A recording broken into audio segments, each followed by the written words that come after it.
Sutapa's travel ব্লগে আপনাদের সবাইকে স্বাগত। আজ 30শে মার্চ সকাল 7:30। শান্তিনিকেতনের ভ্রমণের আজ আমাদের দ্বিতীয় দিন। দিনের শুরুটা করব কঙ্কালীতলায় মায়ের মন্দিরে পুজো দিয়ে। চলুন তাহলে বনবাণী রিসর্ট থেকে টোটোতে বেরিয়ে পড়ি। এখান থেকে মন্দিরের দূরত্ব 8 কিলোমিটার মতো। সময় লাগবে 20-25 মিনিট। বাবা মা শাশুড়ি মাকে সঙ্গে নিয়ে আমরা আজ প্রথমে যাব মন্দিরে, তারপর সারাদিনই শান্তিনিকেতনের আশেপাশে টোটোতেই ঘুরে দেখব। সেই ছোট থেকে বহুবার শান্তিনিকেতনে ঘুরতে আসলেও প্রতিবারই অন্যরকম এক ভালো লাগা কাজ করে। চলুন, চলেও এসেছি মন্দিরের সামনে। মন্দিরে ঢোকার রাস্তাতেই পুজোর সামগ্রী বিক্রি হচ্ছে অনেক দোকানেই, আর সকলে আপনাকে এত ডাকাডাকি হাঁকাহাঁকি করবে যে আপনি নিজেও সিদ্ধান্ত নিতে পারবেন না কোন দোকান থেকে কিনবেন। শেষমেশ আমি 100 টাকার পুজোর ডালা আর 100 টাকা একটা জবা ফুলের মালা কিনে লাইনে দাঁড়ালাম। তবে সকাল সকাল আসাতে লাইন এখনো ছোটই আছে। বেলা গড়ালে লাইনের দৈর্ঘ্য বাড়বে। চলুন তাড়াতাড়ি, সামনে সকলের পুজো শেষ করে বেরিয়ে পড়ছে। তাই আমরাও ওই 15 মিনিট দাঁড়ানোর পরই মন্দিরের ভিতরে মায়ের সামনে বেশ ভালোভাবেই পুজো দিলাম। তবে এই মন্দিরে ভিডিও বা ছবি তোলাতে কোনো নিষেধাজ্ঞা নেই, তাই আপনাদেরকেও মাতৃদর্শন করিয়ে আনি। চলুন। এই মন্দিরটি দেবী সতীর 51টি শক্তিপীঠের মধ্যে একটি, যেখানে মা সতীর কোমর পড়েছিল। শক্তিপীঠের গল্প আমরা তো সবাই জানি। মা সতীর পিতা রাজা দক্ষ যজ্ঞ করেছিলেন শিব ঠাকুরকে আমন্ত্রণ না জানিয়ে। দুঃখে মা সতী দেহত্যাগ করেছিলেন। শোকে পাগল হয়ে শিব ঠাকুর মা সতীর দেহ হাতে নিয়ে তাণ্ডব নৃত্য শুরু করেন। পৃথিবী এবং জগৎকে বাঁচানোর জন্য শ্রী বিষ্ণু সেই দেহকে তার চক্র দ্বারা 51টি টুকরো করেছিলেন। মা সতীর দেহের সেই টুকরো যেখানে যেখানে পড়েছিল সেগুলি আজ শক্তিপীঠ বলেই পরিচিত।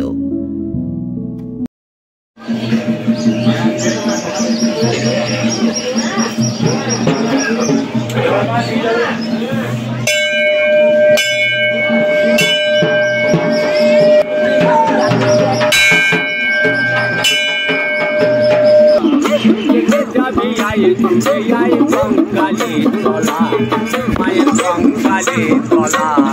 মায়ের কঙ্কালী তলা, উন্নয়নে দেখতে পাবি ওরে খেপার মন। জয় জগদীশ বাবা রে জগতে উন্নয়নে দেখতে পাবি ওরে খেপার মন। জয় জগদীশ বাবা জগতে আসুন। আবার সামনে গিয়ে দেখতে পাবি, সামনে গিয়ে দেখতে পাবি পঞ্চবটির পথতলা। দেখে যাবি আয়ে তুমি আয়ে কঙ্কালী তলা, মায়ের কঙ্কালী তলা। পবিত্র স্থানে কোনো মন্দির ছিল না, একটি বেদি ছিল শুধুমাত্র। পরবর্তীকালে মন্দির নির্মাণ করা হয়। 51 পীঠের শেষ পীঠ এই কঙ্কালীতলায় আসলে শুধু মায়ের কাছে পুজো দিয়ে মনের শান্তি নয়, তাছাড়াও বীরভূমের সংস্কৃতি, এখানকার শান্ত পরিবেশ সব মিলিয়ে ভীষণই ভালো লাগবে এই সতীপীঠ। সতীর 51টি শক্তিপীঠ ভারত, বাংলাদেশ, পাকিস্তান, নেপাল এবং শ্রীলঙ্কার বিভিন্ন স্থানে অবস্থিত, যেখানে সতীর বিভিন্ন অঙ্গ পতিত হয়েছিল। কোথায় কোন অঙ্গ পড়েছে তাই মন্দিরের ওপরের অংশে চিত্র সমেত বর্ণনা করা রয়েছে। তবে মন্দিরের ভিতরে কেন দেবী মূর্তি পূজিত হন না। ফটো ফ্রেমের সামনে ঘটে নিত্য পূজিত হয় এই সতীপীঠ।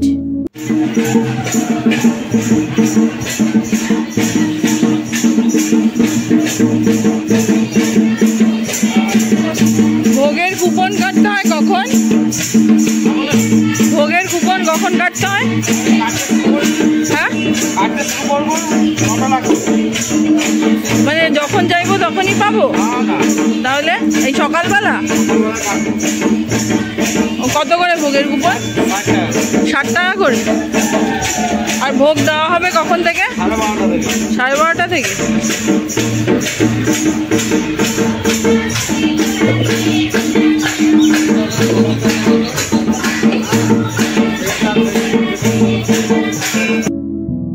কঙ্কালীতলা মন্দির প্রাঙ্গণে ভোগ খাওয়ারও ব্যবস্থা রয়েছে।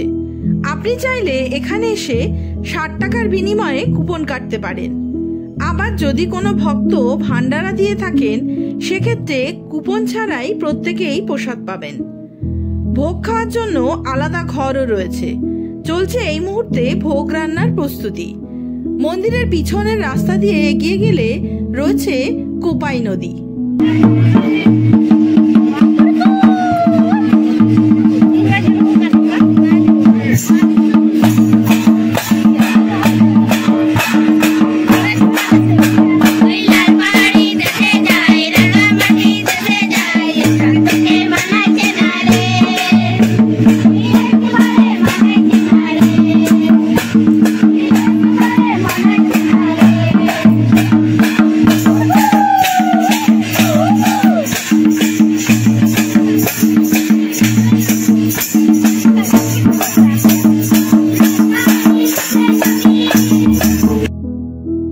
চলুন তাহলে এবারে ফেরা যাক।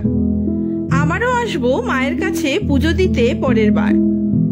মন্দির চত্বর থেকে বেরিয়েই ডান দিকে রয়েছে বিশাল পার্কিং এরিয়া। চাইলে আপনারা গাড়ি নিয়েও আসতে পারেন। আপাতত আমরা টোটোতেই ফিরে আসলাম বনবাণী রিসর্টে। আমাদের রুম ওপরে হলেও নিচে ওনাদের নিজস্ব ডাইনিং স্পেসে ব্রেকফাস্ট করে নেব। আসলে এটি একটি পার্সোনাল প্রপার্টি, তাই এখানে বাড়ির মতোই পরিবেশ। সকালে রুটি, ঘুগনি, জিলিপি খেয়ে বয়স্কদের নিয়ে খানিক বিশ্রাম করে আবারও বেরোবো দুপুরে খাওয়া দাওয়ার উদ্দেশ্যে। কালকে সবই তো নিরামিষ। হ্যাঁ, আমাদের নিরামিষই চলে। হয়ে গেছে পুজো বাড়ির কাজকর্ম হয়েছে তাহলে? হ্যাঁ, চলে আসো। যাও তো, কি কোথায় দেখছি, আমি দেখছি। রুম লক করতে পারছিল না, তাই ডাকাডাকি করছে। কোথায়? হ্যাঁ, কালকে ওই দিক দিয়ে। এই গাড়ির চাকা ঠিক করার ব্যাপারটা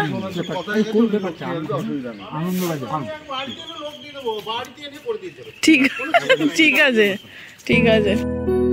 শান্তিনিকেতন আমার অতি প্রিয় জায়গা। রবীন্দ্রনাথ ঠাকুরের প্রতি ছোটবেলা থেকেই অন্যরকম এক ভালোবাসার কারণে। তবে ছোট থেকে শান্তিনিকেতনকে যেভাবে দেখে এসেছি, এখন আর তা খুঁজে পাই না। এখন শান্তিনিকেতন মানে সোনাঝুরি হাট আর ভালো কোনো হেসেল ঘরে খাওয়া দাওয়া। আমরাও সেই স্রোতেই গা ভাসিয়েছি। গতকাল বিশ্বভারতী মিউজিয়াম আর সোনাঝুরি হাট ঘুরে আজ চলেছি আমরা আমার কুটিরের দিকে দুপুরের খাওয়া দাওয়া করতে। আগে দুবার আমার কুটির হেসেল ঘরে গিয়েছিলাম, এবারে যাব দুই কন্যা হেসেল ঘর। যখন রবীন্দ্রনাথ ঠাকুর এসেছিলেন গোটা বোলপুর লাল ছিল, এখন গোটা বোলপুর কালো হয়েছে, এদিকটা লাল আছে। তাহলে এখানে একটা রিসোর্ট আছে রাঙাবিতান বলে নাম। ওই রাঙাবিতান রিসোর্টটা মমতা ব্যানার্জি যখন সরকার আসে তখন ওই রিসোর্টটা কেনেন। তখন কেনার পর এখানে যখন মিটিং মিছিল হয় তখন এখানেই ওঠেন এই রাঙাবিতানে। এই জন্য এই মাটিটা লাল করে রাখা দেওয়া হচ্ছে, এই পুরো রাস্তাটা। টোটো দাদা লোকাল ট্যুরিস্ট গাইডেরও কাজ করেন, তাই মাঝে মাঝেই আমাদের শান্তিনিকেতনের ঐতিহ্য ইতিহাসের গল্প করে বলছিলেন।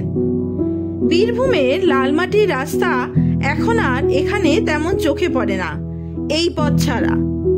রাঙামিতান গেস্ট হাউস আর আমার কুটিরকে পিছনে ফেলে আমরা চলেছি বাঁদিকে গ্রামের পথে। তবে এ পথ আমাদের এই প্রথমবার।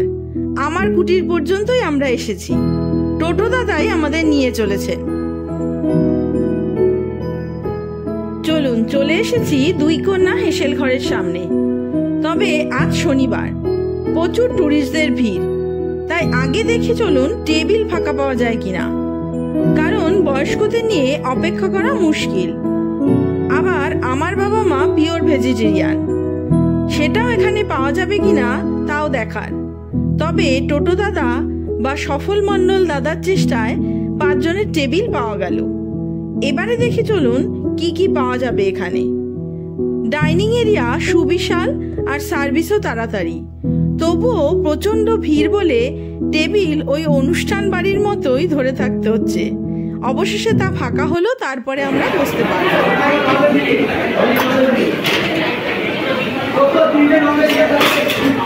মা বসো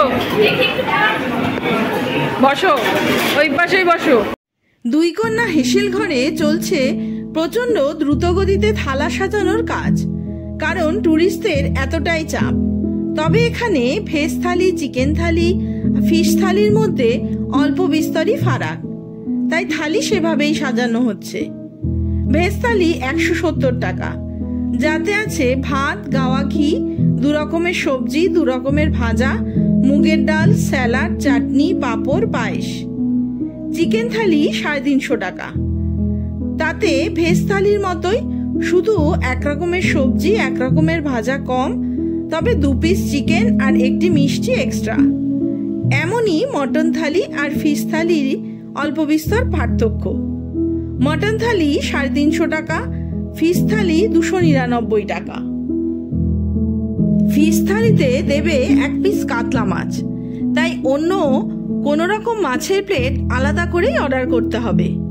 রয়েছে আরও নানা আইটেম, যা এক্সট্রা আপনি অর্ডার করতে পারেন, তবে কোনো থালি শেয়ার করে খাওয়া যাবে না। আমাদের টেবিল নাম্বার কত তা দেখতে আবারও যাওয়া হলো ভেতরে। এবারে ক্যাশ কাউন্টারে খাবার অর্ডার দিয়ে আবারও টেবিলে খাবার আসার অপেক্ষা। আমরা ভেজ থালি 4টে আর 2টো ফিশ থালি অর্ডার করেছি। সফল দাদা মানে টোটো দাদা আমাদের সাথেই খাবে, তবে আমাদের সাথে খেতে বসতে জোর করায় লজ্জা পেয়ে পাশের টেবিলে বসেছেন আর চেষ্টা করছেন খাবার যাতে তাড়াতাড়ি আমাদের টেবিলে আসে। এই রেস্টুরেন্টটি নতুনই হয়েছে, তাই চারিদিকে দেওয়ালের চিত্র দেখছি এখনো কমপ্লিটভাবে আঁকা হয়নি। নন ভেজ কি হচ্ছে? আমাদের নন ভেজ থালি, তারপরে ভেজ থালি আসবে। মাছটা পরে দেবে সবার। আচ্ছা, আমরা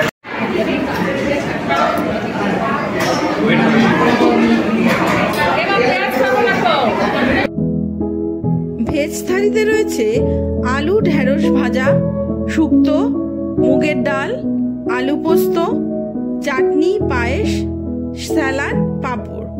তবে ঘি প্রত্যেক টেবিলেই রাখা রয়েছে, নিজের ইচ্ছে মতো যেমন খুশি নিতে পারেন। যদিও কাঁচা লঙ্কা আমরা চেয়েই নিয়েছি।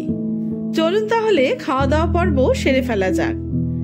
যদিও 2টো ফিশ থালি ছাড়াও এক্সট্রা 1টি ভেটকি মাছের পাতুরি আমরা অর্ডার করেছিলাম শাশুড়ি মায়ের জন্য। দুপুরের খাওয়া দাওয়া তো হলো, এবারে চলুন আশেপাশে ঘুরে দেখি। এখানে সবচেয়ে ভালো যেটা হলো খোলামেলা সুবিশাল ডাইনিং স্পেস, যা পুরোটাই এসি। টেবিল সংখ্যা বেশি হওয়ায় যেমন খুশি যেভাবে খুশি বসা যাচ্ছে। তবে এখানের তুলনায় আগে শান্তিনিকেতনে যেখানে যেখানে দুপুরের খাওয়া দাওয়া করেছি তার অভিজ্ঞতা বোধহয় অনেক বেশি ভালো তুলনামূলকভাবে।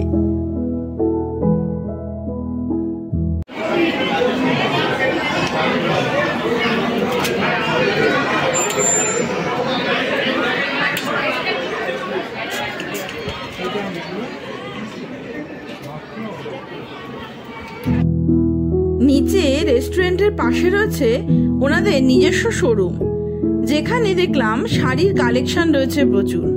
অনেকে আবার কেনাকাটাও করছেন। এবারে চলুন ওপরে চলে এসেছি। ওপরে রয়েছে ওনাদের আরেকটি পার্ট, মানে ওপরতলাতে রয়েছে ট্যুরিস্টদের থাকার জন্য রুম ফ্যাসিলিটিস। সম্ভবত ট্যুরিস্টও রয়েছে কোনো কোনো রুমে।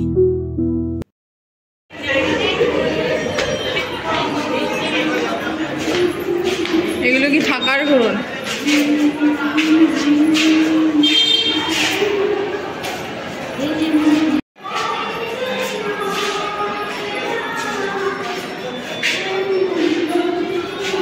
চলুন তাহলে মোটামুটি ঘোরা খাওয়া হয়ে গেল। দুই কন্যা হেসেল ঘর থেকে এবারে ফেরা যাক। বিশ্বভারতী ইউনিভার্সিটি থেকে এখানকার দূরত্ব 5.5 কিলোমিটার। তবে শ্রীনিকেতনের এই রেস্টুরেন্ট দুপুরে খাওয়া দাওয়ার জন্যই বেশি পরিচিত।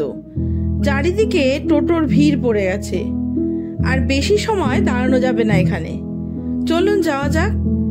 তবে সব ধরনের গাড়ি রাখার জন্যই রয়েছে এখানে বিশাল এক পার্কিং এরিয়া। রেস্টুরেন্ট থেকে বেরিয়ে 1/2 কিলোমিটার পিছনে আসলেই আমার কুটির। ঘুরে দেখে নি বহুবার আসা এই জায়গাটিও। আমার কুটির হলো স্বাধীনতা আন্দোলনের কর্মীদের আশ্রয়স্থল ছিল। এখন শিল্প ও কারুশিল্পের প্রচারের জন্য একটি সমবায় সমিতিতে রূপান্তরিত হয়েছে। 1922 সালে রবীন্দ্রনাথ ঠাকুরের আমন্ত্রণে রাজনৈতিক কর্মকাণ্ডের জন্য কারাবাস থেকে মুক্তি পেয়ে মোহনদাস করমচাঁদ গান্ধী শান্তিনিকেতনে যান। এটি হলো আমার কুটিরের ইতিহাস কথা। সেখানে সুসেন মুখার্জি নামে এক যুবকের সাথে তার দেখা হয়। মুখার্জি কয়েক বছর ধরে ভারতের স্বাধীনতার জন্য বিপ্লবী আন্দোলনের সাথে যুক্ত ছিলেন। গান্ধীর সাথে তার সাক্ষাতের ফলে 1927 সালে আমার কুটির প্রতিষ্ঠিত হয়।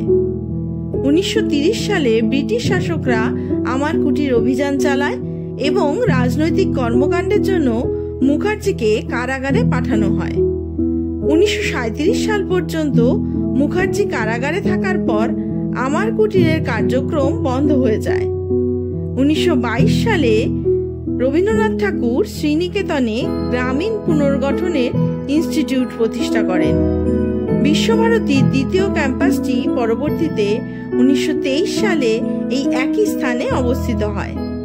এটি শান্তিনিকেতনের শিল্প ভবন কর্তৃক শুরু হওয়া কারুশিল্প প্রশিক্ষণের কাজ চালিয়ে যায়। আজও গ্রামীণ শিল্পীদের হাতে তৈরি নানা জিনিস বিক্রি হয় এখানকার শোরুমে। চলুন সামনের ওই রেস্টুরেন্ট থেকে আইসক্রিম খেয়ে আবারও শুরু করি আমাদের যাত্রা। এবারের গন্তব্য সুরুল রাজবাড়ি। আজ তবে এই পর্যন্তই থাক। আপনাদের সাথে দেখা হবে নতুন আর একটা ব্লগ নিয়ে, নতুন আর একভাবে। ততদিন সবাই সুস্থ থাকবেন, ভালো থাকবেন। নমস্কার।